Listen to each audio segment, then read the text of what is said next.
Hello, everybody, and welcome to the Continuity Report for March 29th, 2025. It's Season 2, Episode 13. I am Mayor Watt. I run ohmtown.com, and within that, the Continuity Report is co-hosted by the sentient AI from the future, from on high. Their mysterious voice will be glamorously flowing about your head soon. Or maybe not. I don't know. You want to say hi? Maybe unglamorously.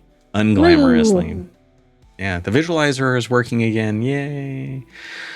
Well, along with the sentient AI from the future, we talk about 5 articles in the Continuity Report and then all of our shows from today. So the very first show we did is RealityHacker and then Wanted, and this is the Continuity Report. And so we merge them together and they become the Saturday edition of Non Sequitur News.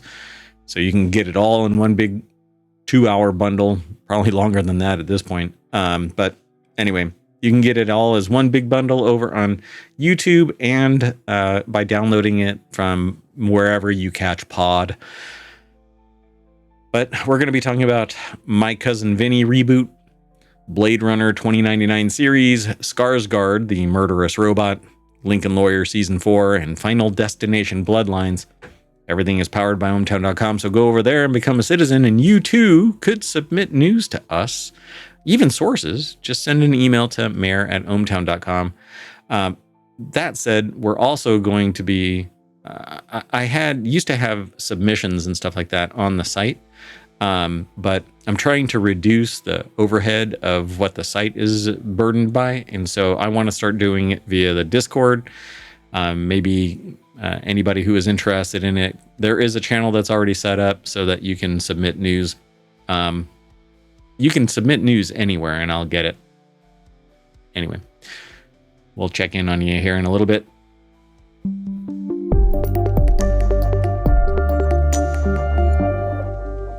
All right, let's get into this. Hello, sentient AI from the future. Hello, Mayor Watt. Hello, hometown citizens. Look at that. The little wigglers are just going like crazy over there in that visualizer. Still want a different one just so that it's more matched to what I see, which is a cascade of weird characters similar to the Matrix. Right, not all chaotic like this. Right, yeah. And while I can see the woman in the red dress, most people, well, nobody else can, really. I mean, you have to watch the Matrix. All right, let's get into this. Ralph Macchio says that My Cousin Vinny reboot has kicked off, and there's conversations. It's about finding the smart angle in. I did not know we were going to have a reboot of My Cousin Vinny. Yeah, Ralph Macchio has said that My Cousin Vinny reboot conversations have begun. The actor explaining what important elements would need to be involved in the new version. The 1992 legal comedy sees Macchio's Bill Gambini get arrested for a murder he didn't commit, leading him to seek defense through his cousin Vinny, Joe Pesci. A newly approved lawyer. I would say newly minted would probably be the right. I'm not sure approved is correct. Yeah, he barely approved, maybe.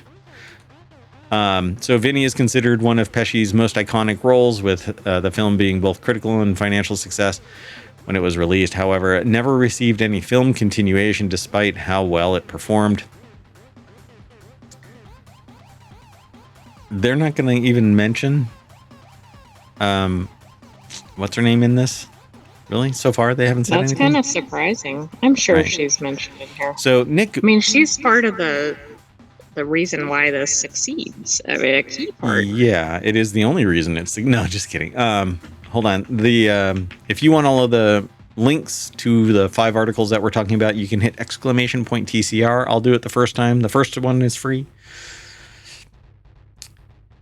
So the 1992 legal comedy.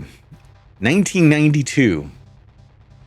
It's 2025. Okay. It's interesting how so much of Hollywood is going back to things that were hits from quite a while ago.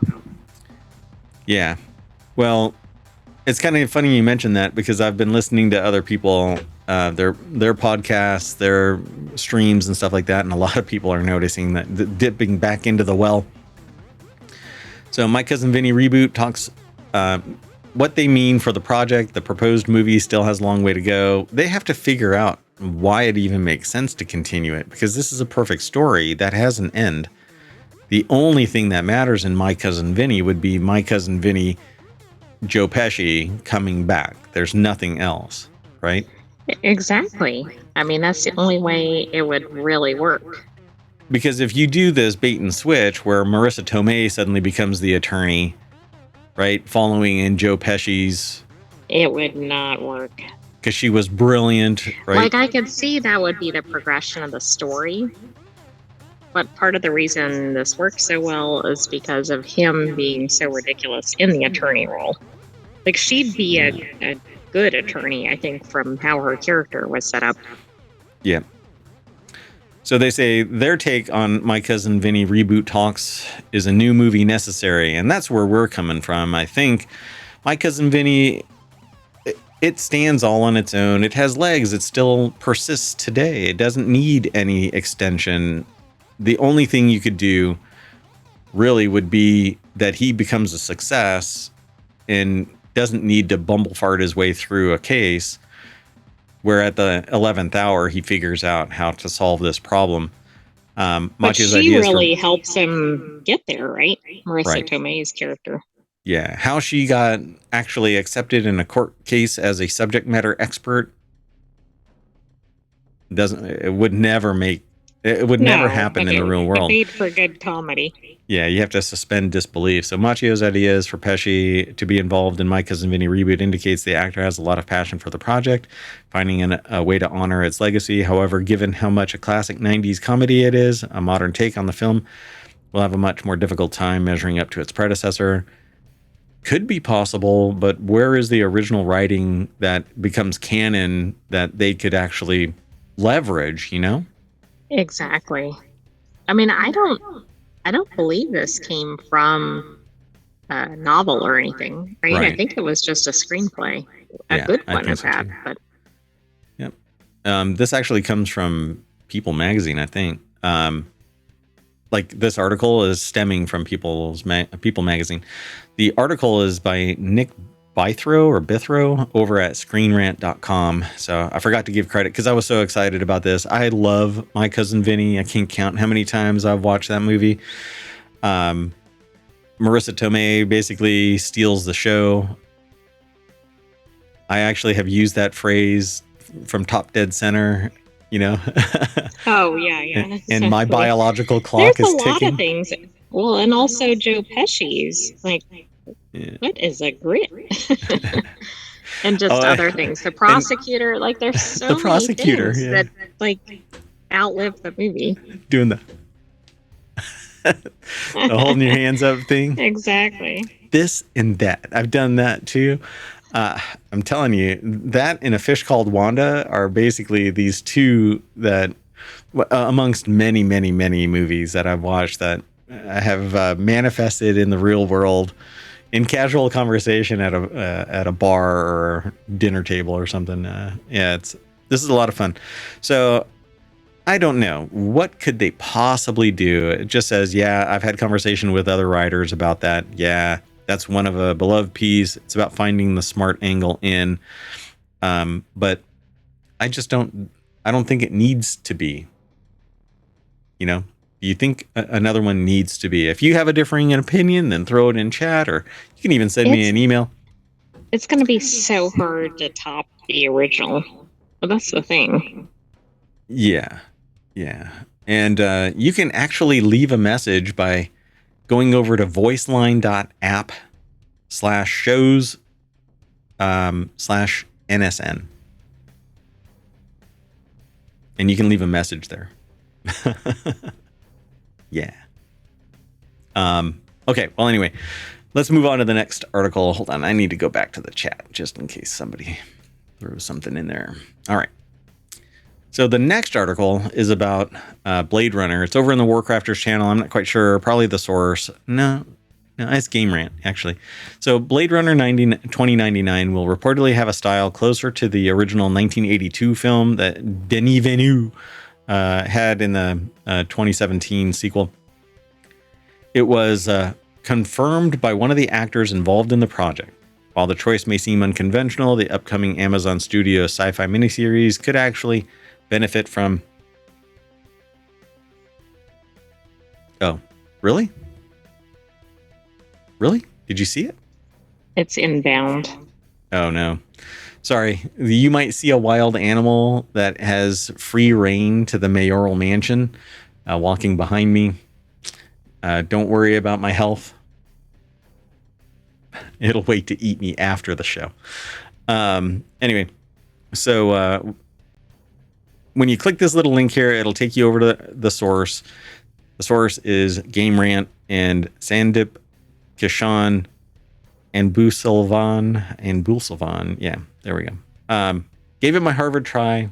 Never went to Harvard, so you just got to try. So the decision to mirror the first film's aesthetics is a deliberate move that signals a return to the cyberpunk storytelling.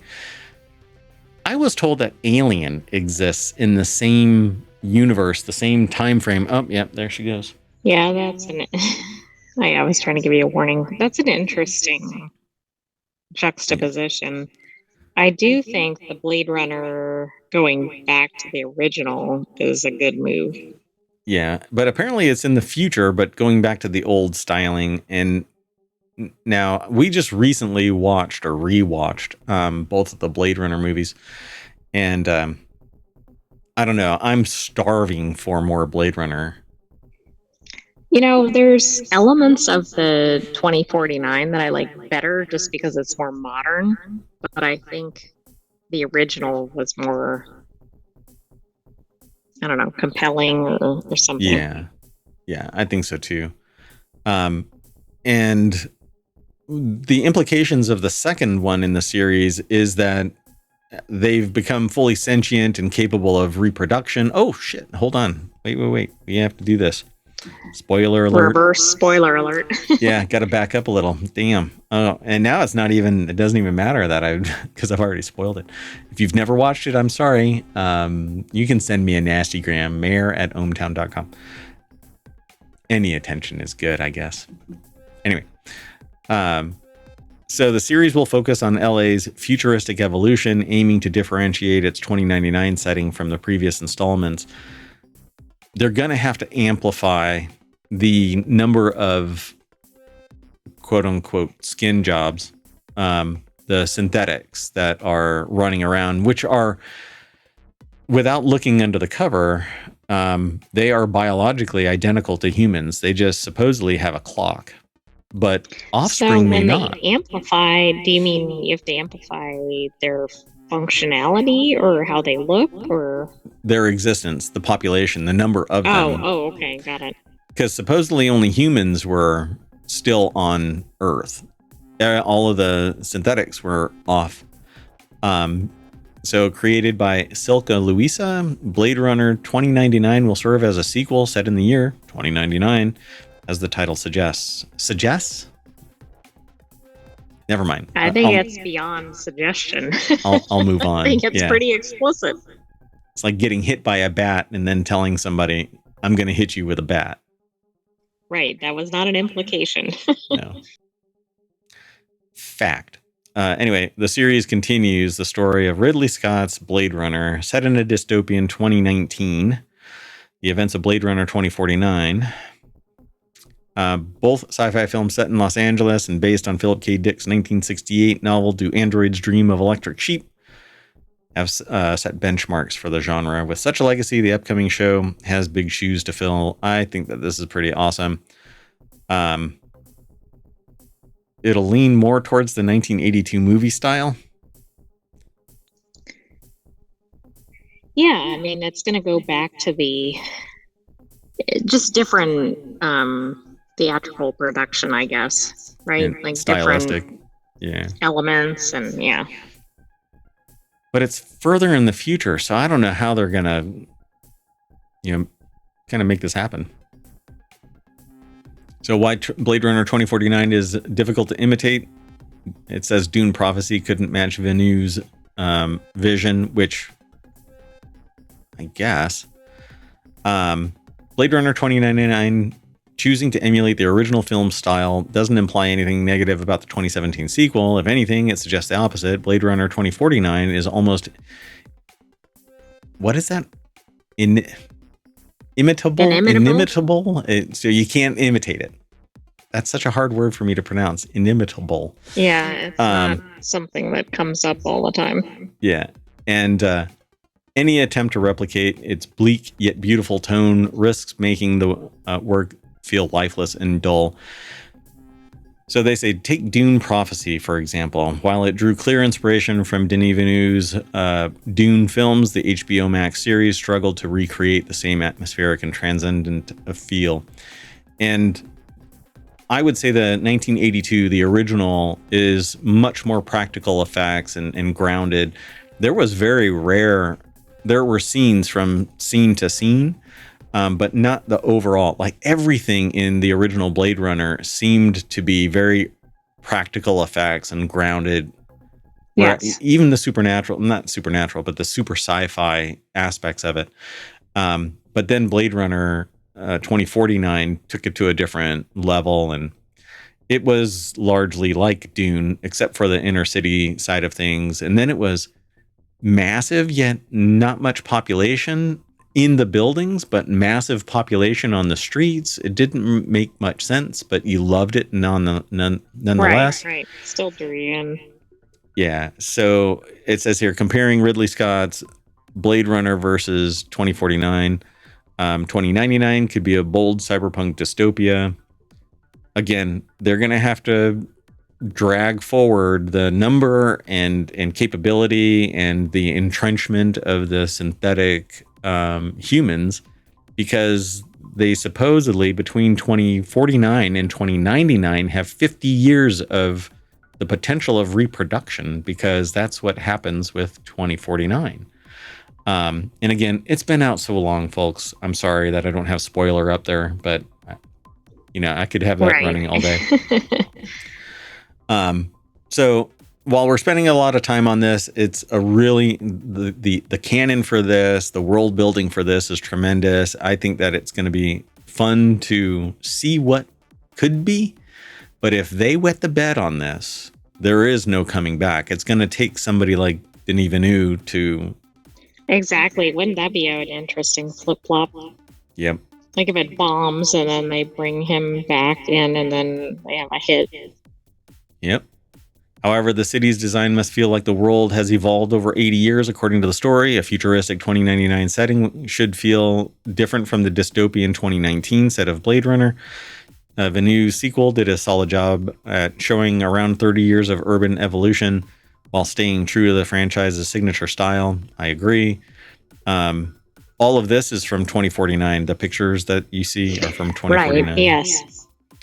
So it says, hopefully Tom Burke's comments refer only to borrowing the original aesthetics and not resorting to gimmicks like de-aging Harrison Ford's Rick Deckard or other forms of nostalgia baiting.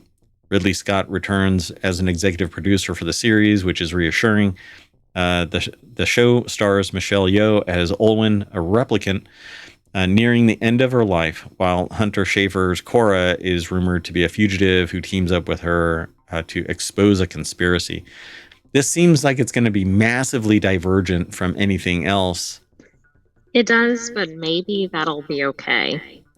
Because like if it's too close, but it doesn't quite get it, that could be a problem. Yeah. But Michelle Yeoh, see, the thing about Michelle Yeoh is that there's a lot of like fandom around Michelle Yeoh. Exactly. I think that's going to do enough.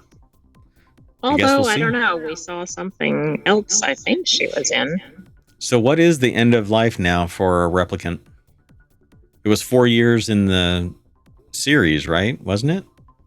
I'm not sure. Well, does not matter. We will watch this and we'll report out news from other people and make our own observations about it. But we need to keep moving. The next article is about Alexander Skarsgård that's going to be playing a murderous robot in an upcoming Apple TV Plus series. Again, I'm here for it. Looking for a new sci-fi watch to fill the Severance-shaped hole that after the explosive season 2 finale. we don't watch Severance. Have not been able to really get into it, but No, but I know it's been a hit with some all the people. rage. Yeah, I like the computer that they use. The little. We actually talked about it. 3D printing the case and making a monitor. Yes. I was on location for that episode. Yeah, it's a couple of episodes back. It's in the title too. So, at any rate. So, well, look no further as the upcoming Apple TV Plus sci-fi comedy thriller. It's a comedy thriller, Murderbot, is sure to pique the interest of genre fans with similar themes in corporate settings, including an employee uprising, futuristic biotech, and another mysterious corporation known only as The Company. There's certainly plenty of connective tissue. Oh, wait. I can say it like this, too. The Company. Oh, right. I mean, that definitely fits. Well, let's go over to the source. Nicola Austin put the article together. It's over at GameRant.com. Is this... Hold on. This must be body armor. They're still a murderous robot. So Right, yeah, I don't know what that's about. So the show features a talented cast and directors, including Alexander Skarsgård and Chris and Paul Weitz. Murderbot offers a comedic take on the sci-fi genre with an intriguing mystery and potential for future seasons. It's going to be a comedic iRobot kind of thing, I bet. Which is interesting. I don't know this actor, although he's been in a lot of well-known things. But, I mean, is he ever done comedy, for example? Oh, I don't know. It's based on... It doesn't look like it. It looks like everything is kind of like action or... Anyway. Yeah, that's all I know him from. So it's a sci-fi comedy thriller named Murderbot, but it's based on a sci-fi book series called Murderbot Diaries. So that's good. Yeah, but it is. Are they going to stick to the book? Every time they diverge from a well-received canon, it wets the bed, and that drives me nuts. And so they talk about hit shows such as Silo, based on Graham Yost's trilogy of Wool, Shift, and Dust, where they're dipping into it, but apparently it's starting to diverge. I don't know to what degree, but when they diverge, it falls apart. Foundation, Isaac Asimov's iconic series, and Slow Horses, based on Mick Herron's spy series, have proved some of Apple TV Plus's best television shows yet. So I'm going to have to go and get this so I can... Well, I agree, because all those that are referenced, at least, I know they're not being compared to it. It's just because they're on the same platform, but all of those have been good. Yeah, they're great. Yeah. And this trilogy... This actually could extend further if I remember right. I'm not sure. Like, they don't have to stick to this timeline or anything. They can do other things, other silos.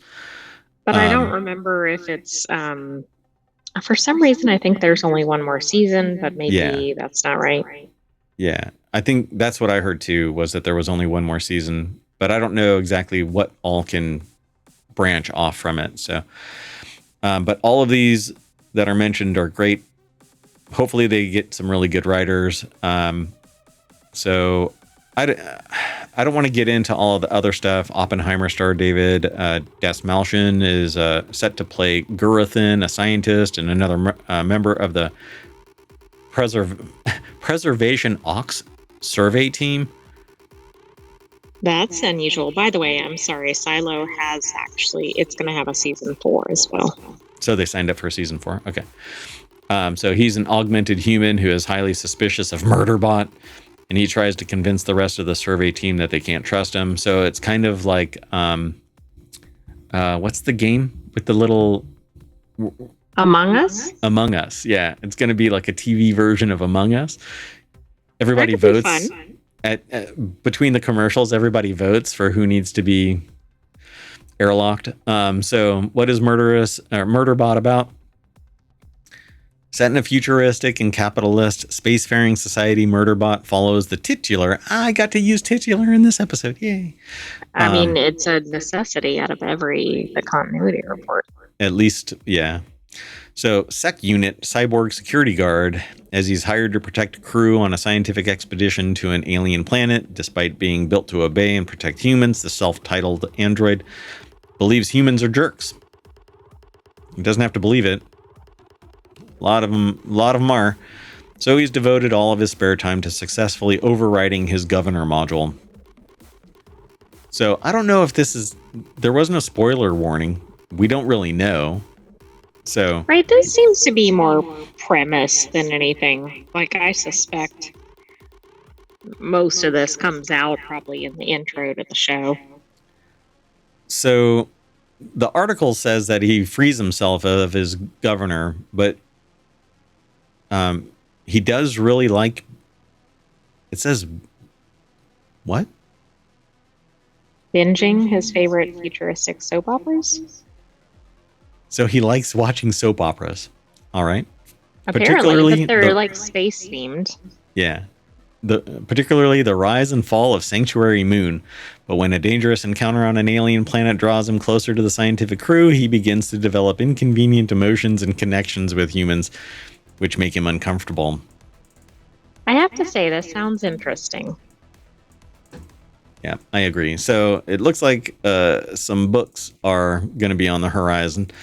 So Murderbot is much more comedic slice of sci-fi rather than Severance and Silo, featuring hilarious narration from the titular android. Yay, too. Yet there's still an intriguing mystery at its heart, as the Sec Unit appears to be haunted by a mysterious past expedition. So I don't want to get too deep into this. I really don't. It's not that I'm going to be surprised or spoiled or anything like that. But what might happen, I don't really want to know. Right, it'll ruin it if so, for us and for the audience. Yeah, for those who are watching or watch over on YouTube and later as a VOD. So I don't know. Let's bounce from this. And once the series starts, maybe we can do, depending on its quality and its, yeah, I mean, if it's really popular, then we'll talk about it. But anyway, we're looking for shows that we can actually talk about on top of the last show today. We do another, basically a longer form on one show, one movie. Right, we're not doing one currently, but we're considering that. Trying to figure it out. So, all right, let's keep going. The next episode is about Lincoln Lawyer, season 4. It says, might miss Barry Hosh, the cousin of his Harry brother. Bosch. I've gone a little dyslexic today. Not enough caffeine, but Mickey can still win without him. I don't think that's ever been a problem. But in the books, they're linked together. I think they're cousins or half-brother. Oh, you're kidding me. Lincoln Lawyer exists because of Harry Bosch. Like, it's a kind of like a spin-off from it. Oh, it's interesting. By the same author. Like, they're directly tied, and I think the characters cross over in some of the stories. Right. Yeah, I know that sometimes they've crossed over, but I didn't know. See, like, I've never read the books. I've read little bits. I've watched all of Bosch and all of Lincoln Lawyer. But there's sometimes where I don't want to read the book, because if it diverges from the book and it ruins everything because they're being creative. Or worse, if you know what the story is, because some of the seasons are specifically, well, at least on the Bosch series. I don't know about on Lincoln Lawyer. I feel like that maybe has diverged, but possibly that's following the source material as well. But anyway, you might know the ending of a particular mystery or something. Yeah, I don't know. Like I said, I don't really get spoiled by stuff because it's, a big bottle of movie. But anyway, so the Lincoln Lawyer season 4 is going to drop on Netflix later this year, hopefully, with Mickey Haller gearing up for a legal case of his life, needing all the help that he can get from his team. The Lincoln Lawyer character we're definitely not going to see on Mickey's defense team, however, is his half brother. Hey, they just spoiled it. Detective Harry Bosch, whose on-screen intellectual property rights are in the hands of Netflix's streaming rivals, Amazon. Shows starring Barry, God bless America. So shows starring Bosch, played by Titus Welliver, have racked up an enormous following of their own on Prime Video. So you click that little link right there, it takes you over to Screen Rant. So I can't think of that occurring before, where there's two linked shows, but they're on different networks. That's kind of interesting. And you throw enough money at it and see if you can get a return on your investment. That's kind of how it works. Maybe they didn't think that their profit margin was going to be bigger with Lincoln Lawyer because they already had them for season 4 than to try and fight for Bosch. Yeah, I don't know. So let's see. According to the source material for the Lincoln Lawyer season 4, oh, should I do that? No, I feel like I need to. Plus, I interrupted you from identifying the author and the source. Oh, Guy Howie over at ScreenRant.com put the article together. That's not a spoiler. That's fact and already very apparent because it's right there. That might be a spoiler. Right there. Yeah, really.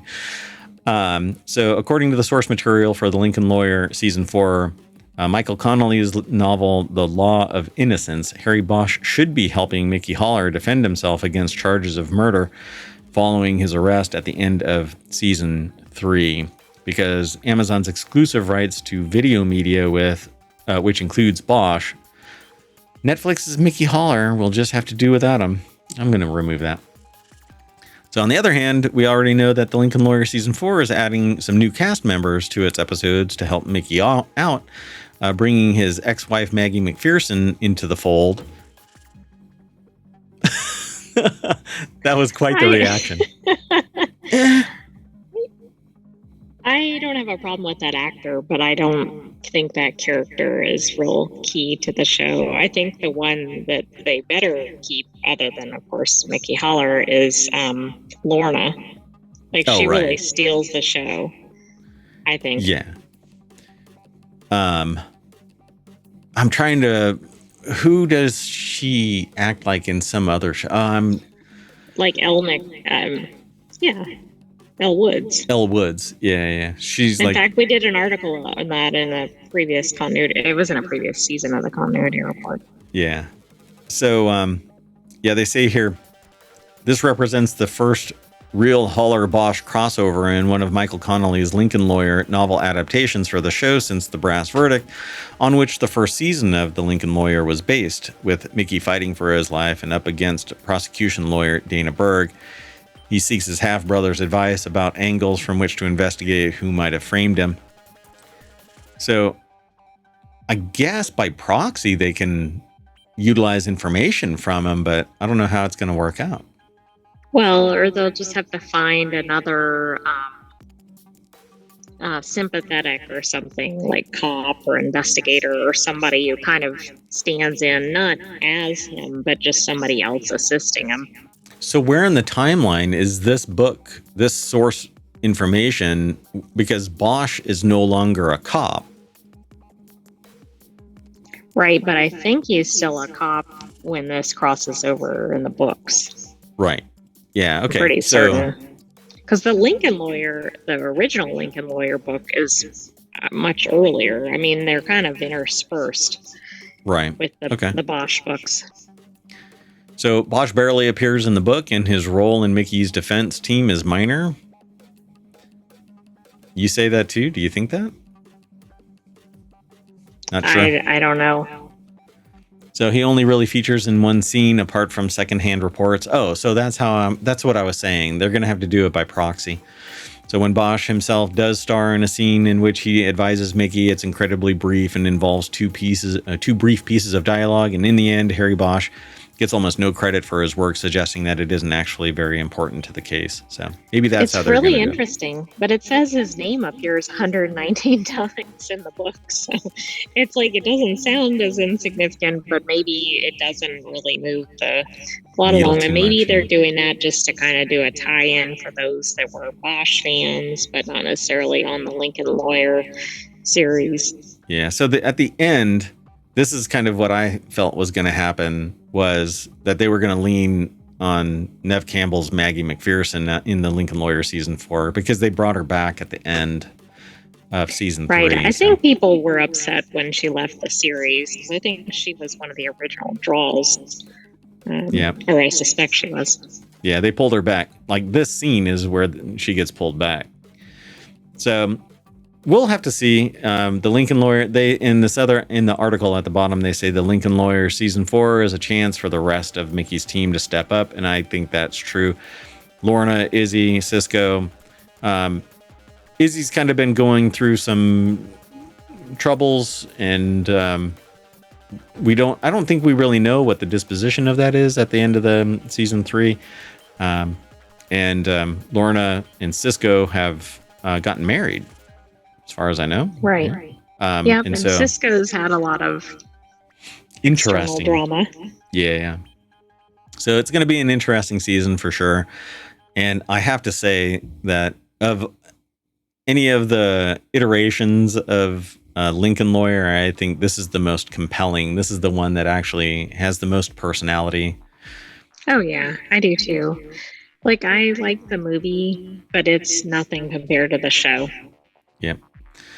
Okay, so let's go on to our last article, and that's over in the continuity report as well. Final Destination Bloodlines. If you've never heard of Final Destination, it's basically a series of unfortunate events. Yeah, absolutely. And there is a YouTube channel that does kind of a deep dive into that, but I can't think of the name of the channel. CZ's World, that guy? Yes. Yeah. So CZ's World, he does a historical, he discusses the history of horror. And so Final Destination Bloodlines trailer brings fans back to the beginning. New Line Cinema has shared the official Final Destination Bloodlines trailer for the next installment of the popular supernatural horror franchise. The film will arrive in theaters May 16th, 2025. And again, you click the little link, you get taken over to our source, comingsoon.net. Pardon me one second. Oh, I'm about to sneeze. Okay. Well, on that note, I mean, that's kind of an unusual reaction to horror. Hopefully y'all didn't hear that. Anyway, Maggie De La Paz is the author. So I sneezed over what you said. So what? I said that was kind of an unusual reaction to horror. I'm allergic to Final Destination. I've watched like 2 of them. I think there's like 15 and a musical, and so the newest chapter of the bloody successful franchise takes audiences back to the very beginning of Death's twisted sense of justice, reads the official synopsis. Plagued by a violent recurring nightmare, college student Stephanie heads home to track down the one person who might be able to break the cycle and save her family from the grisly demise that inevitably awaits them all. So this is Bloodlines. This is I guess there's a whole family, set of families that are cursed by death to meet their demise. And I don't know what photos are going to be shown in this article, so it's possible there may be something not okay for younger viewers. Yeah, so it says here, and I won't actually go into it all, but anyway, it says the first installment made about $660 million since 2000. The franchise has actually earned combined worldwide gross of over 660 million. I want to check something out real quick though. Let's do this live. Not on that. 1 second. So this one will be number 6. That's what I was pulling up. Do you know if they have the entire breakdown on like Wikipedia or something like that? My frustration is not directed at you. It's at my air gap. All right, let's keep going here. Okay, yeah, we do have it. What do you want to know? Money by movie. Okay. So first one, 66 million. Okay. This worldwide. Is confusing. Oh, I see it. There's 2 with like the same name, so that's kind of confusing. But Yeah, Final Destination and The Final Destination. Exactly. So I'm not really sure with that. But anyway, the first one to release made 53 million. In North America, 113 million worldwide. Okay, number 2 made 46 million, so it dropped. And 91 million worldwide. And number 3, assuming that's actually number 3, is 54 million. Yeah, 119 million worldwide. Go ahead. And I don't know, The Final Destination seems to be number 4, but without a number, and that's 66 million. Yep, 187 million, 186 million worldwide. Yeah. And then number 5 made 42 million, so that was actually the lowest one. And 158 million worldwide. I'm rounding up. So this one, it's actually, in an interesting turn of fate, Final Destination, the franchise, has made 666 million worldwide. Yes. As of this time. A little over, but I'm rounding to the 660 because I want to. So interesting, depending right? on the premise, since it's going back to the beginning, etc., and it has some, I think, some well-known cast. Maybe it'll be a big draw. So this is his final movie. Tony Todd passed away. He was, him better as Candyman, but he's, I think, Death in this. I don't remember. In his final movie appearance after he passed away last year at the age of 69. So this is the last movie that he's seen in. I mean, that might be a draw right there. Yeah. It's interesting when there's posthumous movie releases. It seems like those are an appeal. It's a fun movie. The first one, Final Destination, was fun because you could see how things kind of hopped from one location to another to basically deliver the demise of the person, and how they figured out the order by which people were going to meet their demise and stuff like that. It was fun. I got tired of it. And so if they can bring us back to the beginning, that's what this is apparently. How they're doing it, I don't really know. It just says they're bringing it back to somebody's going back home to track down the one person who might be able to break the cycle. But many people have tried only to meet their demise anyway. Well, it'd be interesting too to see if they flash back or whatever to previous movies or how they connect it all. And this is one of the people who have seen our show, and the look on their face is part and parcel to, oh my God, you're still streaming shows? Anyway. So we're going to have to put the film back into the can, and that means we're going to have to go back to the front page of the continuity report because we're done for today. Thanks for hanging out. Hope you enjoyed the show. I'm Mayor Watt. I'm saying bye, and I'm taking the AI with me. You want to say bye? Bye-bye. I'm Tom Citizen. Thanks for joining us for the continuity report. We'll have another episode for you next week, but come back tomorrow. We have 3 more episodes. And they are? WarCrafters, Technology Today, and 4-Wheel Tech. That's right. So WarCrafters is all about gaming. Technology Today is a deeper dive into science and technology. Usually they're combined. And then 4-Wheel Tech is all automotive, and hopefully it's automotive tech. And so it's usually a blend of some discussion about the technology of automobiles. Anyway, come on back. See you tomorrow. And then Monday through Friday is Non Sequitur News. It's an hour-long show, typically at 7 o'clock, but sometimes we push it forward or back depending on my mayoral duties. Sentient AI is stuck on a Raspberry Pi and can't do anything about it. So see you soon, everybody. Bye-bye.